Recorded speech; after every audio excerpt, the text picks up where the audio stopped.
কি জানি ভাবছে ছেলেটা। কেউ এমন ভুল করে? কিছু টাকা তো সাথে রাখতে পারতাম, উল্টাপাল্টা খরচ করে এখন ফতুর। কপালটাই খারাপ। সুন্দরীর পাশে বসে আছি ফকিরা হালে, একেবারে ইয়ের মতো জীবন। গল্প শুরু করারও তো উপায় নেই। পরিচয় হলে মহামুসিবত। ভদ্রতা করে খাবারের কথা তো বলতে হবে নাকি? পকেটে যা আছে তা দিয়ে তো একজনের বেশি দুজন খাওয়া যাবে না। তাহলে ছেলেটা কি লেখাপড়া করে? পড়ে নিশ্চয়। কিসে পড়ে কে জানে, নাও তো হতে পারে।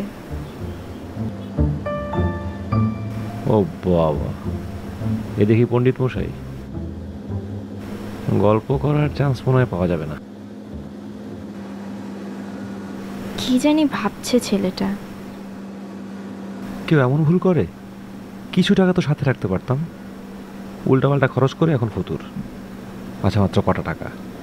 আরে বাবা, কি দরকার ছিল সকালবেলা মগজ হুনার কলিজা দিয়ে নাস্তা করবার?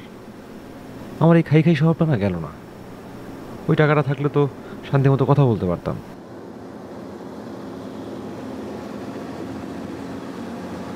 টাকা ছাড়া কোনো সুন্দরীর সঙ্গে আলাপ করা আর আত্মহত্যা সমান কথা।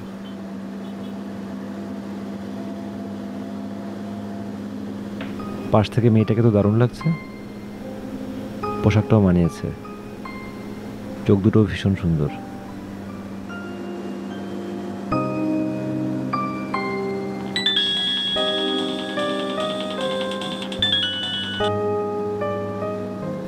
হ্যাঁ তামান্না, কি অবস্থা? আরে ছোট মার বাসায় যাচ্ছি, আমি দারুণ এক্সাইটেড। সাথে কে থাকবে? আমি একা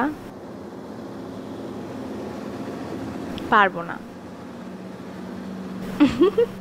ওকে, ওকে বাই। এত কথা কি ফোনে? একটা শেষ হলে আরেকটা ধরে। আরে বাবা, আমার সাথে একটু কথা বললেও তো পারো। চোরামি তো ভালোই পারো চান্দু, আবার ভাব ধরো না যেন কেউ পাশে নেই।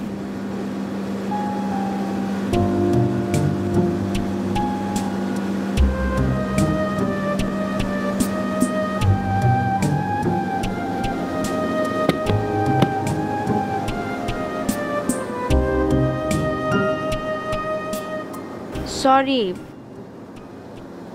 কিভাবে যে বইটা পড়ে গেল। It's okay. আসলে শুধু শুধুই বইটা এনেছি, ঝাঁকুনিতে কিছুই পড়া হচ্ছে না। হুম, আপনি তো সারাক্ষণ ফোনেই কথা বলছিলেন। তা অবশ্য ঠিক।